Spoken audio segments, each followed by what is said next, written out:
Imagine pulling up to your own home. The one you built with sweat and savings. Only to find a swarm of entitled neighbors turning it into their personal party palace, without a single invite to you. Now picture the smug HOA queen behind it all. Clipboard in hand. Convinced her rules trump your deed. Until one locked gate unravels her empire of fraud. In the sleepy suburbs of Evergreen Hills, Colorado, where manicured lawns hid a web of petty tyrants, lived Alex Rivera, a quiet software engineer who'd traded city chaos for what he thought was mountain serenity. Alex had poured his life savings into a cozy cabin on the edge of the community, complete with a wraparound porch overlooking the Rockies. But in this HOA-governed enclave, peace came with a price: endless newsletters about grass height, paint colors, and the ever-watchful eye of Patricia "Patty" Hargrove, the HOA president who'd reigned unchallenged for 5 years. Patty, with her perfectly coiffed silver bob and pearls that screamed suburban royalty, preached community harmony like a televangelist, but ruled with an iron fist wrapped in passive-aggressive emails. Alex had heard the whispers, rumors she spread about him being antisocial after he skipped a few mandatory potlucks, but he kept his head down, tinkering in his garage workshop, observing the absurdity from afar. One crisp autumn afternoon, as Alex unloaded tools from his truck, Patty's white Mercedes SUV screeched to a halt at his driveway. She emerged like a storm cloud in yoga pants and a monogrammed vest, her heels sinking into the gravel as if the earth itself resisted her. "Alex Rivera," she announced, voice dripping with that fake sweetness reserved for traffic cops pulling you over. "We have an issue with your structure." Alex set down a box of screws, wiping his forehead. "My cabin? What's wrong with it?" Patty adjusted her glasses, peering at him like he was a misbehaving child. "Nothing's wrong, per se. But the board has approved its use for our annual harvest gala this weekend. 200 guests. Live band. Food trucks, the works. It'll be fabulous for community spirit." Alex froze, his mind racing. "You what?" "This is my property.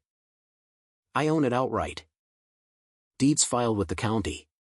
Patty waved her tablet dismissively, as if laws were mere suggestions. "Oh, honey. You signed the updated covenants last spring. It designates scenic homes as shared venues for events. Keeps things equitable." Alex's jaw tightened. "I didn't sign anything. You tried slipping that in during the Easter egg hunt vote. Remember? I opted out." Patty's smile didn't reach her eyes. "The majority ruled. Invites are out. Vendors booked. Don't make this awkward. Alex. It's just one evening, think of the neighbors." He stepped closer, voice steady. "An evening of strangers stomping through my living room. Using my kitchen? No thanks." Patty leaned in, her floral perfume assaulting him. "We're accessing it via the community easement.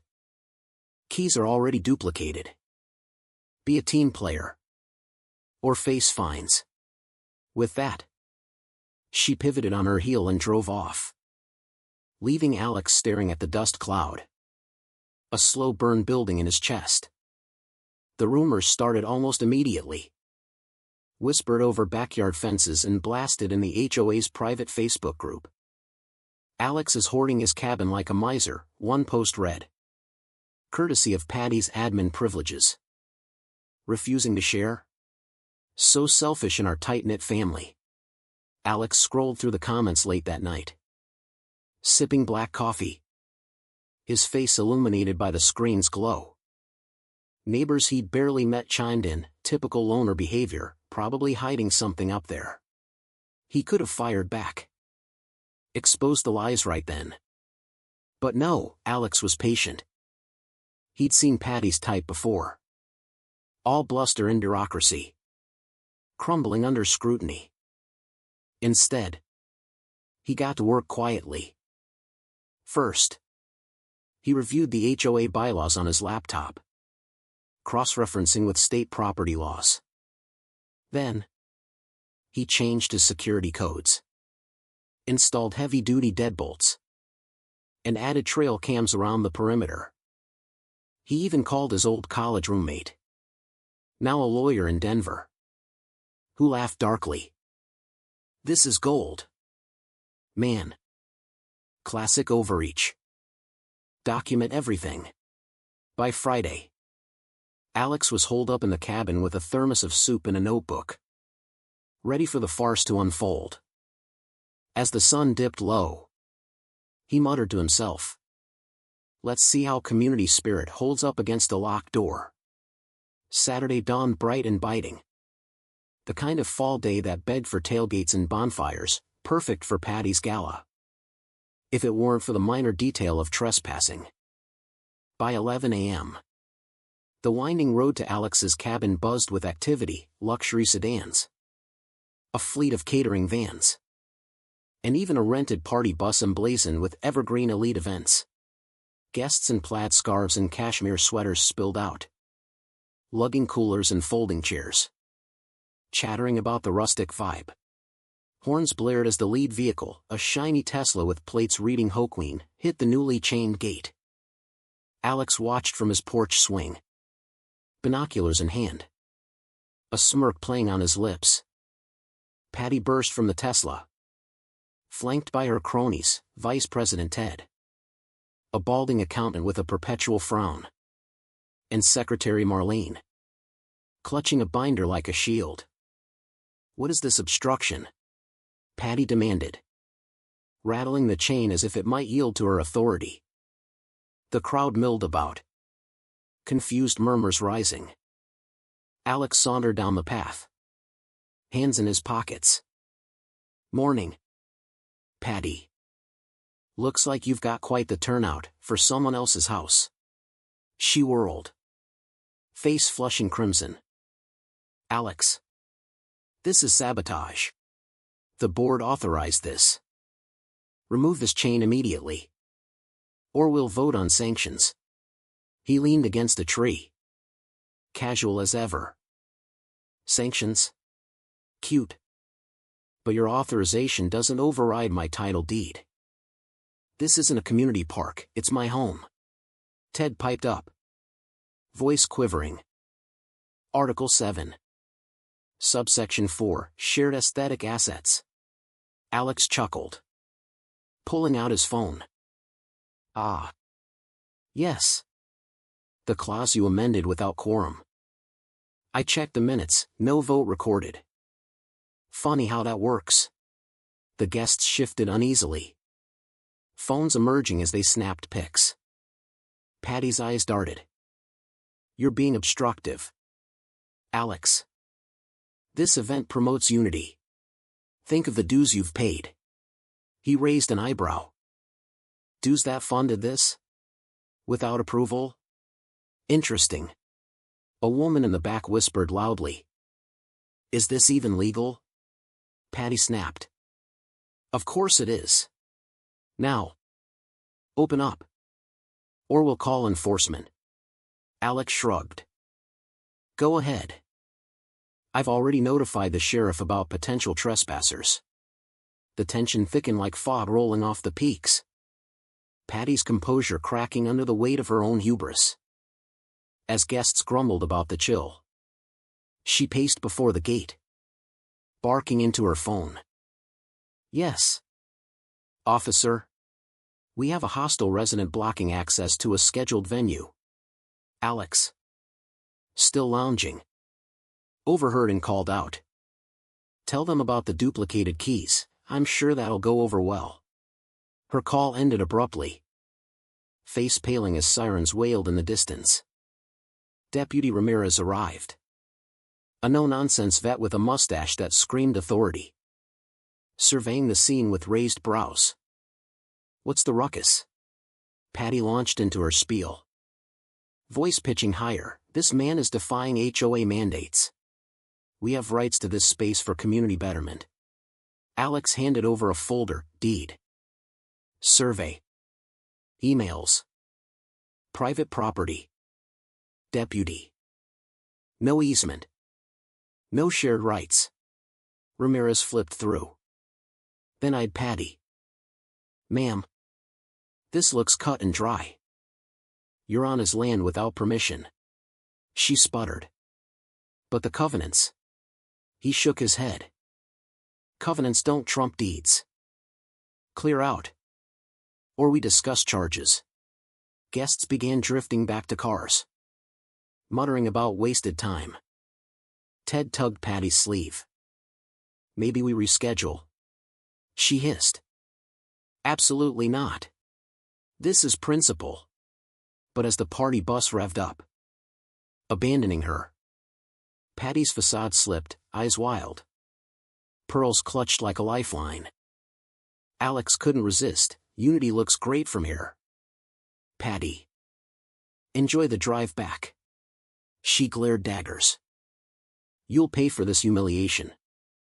Legal action incoming. He waved cheerfully. Can't wait.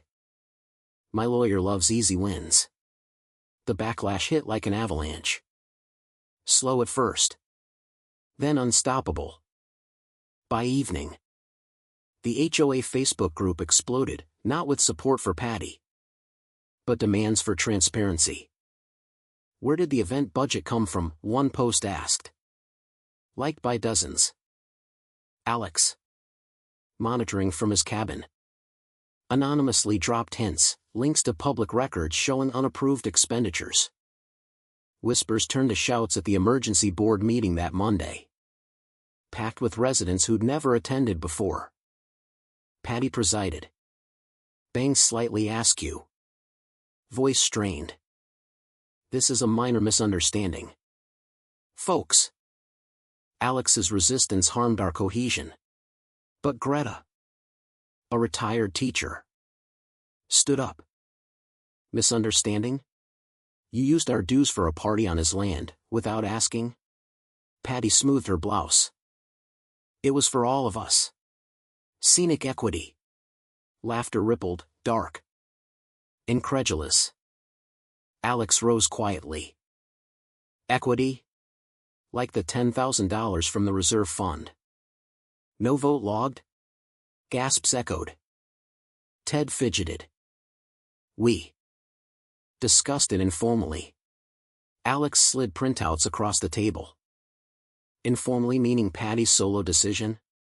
Here's the bank statement, shuttle. Banned. All charged last week. Patty's face twisted in feigned shock. Those are preliminary. We'll reimburse. But the room smelled blood. Reimburse with what? More dues, someone yelled. As votes poured in for an audit. Patty banged her gavel futilely. Order! This is mutiny. Alex leaned back, watching her empire fracture. A satisfied grin hidden in the shadows. The climax erupted in the county courthouse 2 weeks later, under fluorescent lights that exposed every flaw. Patty, in an ill-fitting suit, faced fraud charges after the audit revealed $25,000 siphoned, not just for the gala, but phony beautification on protected wetlands abutting Alex's land. He discovered the tampering himself, fresh sod and benches where wildlife corridors should be untouched. Community enhancement, Patty claimed in her deposition. But emails showed she'd forged approvals to boost her event's backdrop. Alex testified calmly, presenting footage of her at the gate. Audio of her threats. She said, "Keys are duplicated, be a team player," he recounted. The jury chuckling at the absurdity. Patty's lawyer grilled him, "Isn't this personal? Mr. Rivera? You resented her leadership." Alex met her gaze. Resent? No. But leadership isn't bullying with bylaws. The DA hammered home the fraud, backdated logs, fake invoices. Patty crumbled on the stand. Voice shrill. I did it for the neighborhood. They needed inspiration. The judge's gavel fell, guilty on embezzlement. Forgery. Sentencing, 5 years probation. Restitution. Permanent HOA ban. As deputies let her out, she shot Alex a venomous look. You ruined everything. He didn't reply. But the courtroom's relieved sighs said it all. In the aftermath, Evergreen Hills breathed easier, no more midnight newsletters or gate-crashing galas. A new board, with Alex advising on reforms. Mandated public votes for all spending over $500 and live-streamed meetings. Residents reclaim their spaces. Hosting voluntary barbecues without fear of fines. Patty slunk away to a condo downtown. Her pearls pawned. Whispers following her like shadows. Alex returned to his cabin. Tools in hand. The Rockies whispering vindication. But as he locked the gate one last time, he pondered the fragile line between order and oppression. Was Patty the real villain?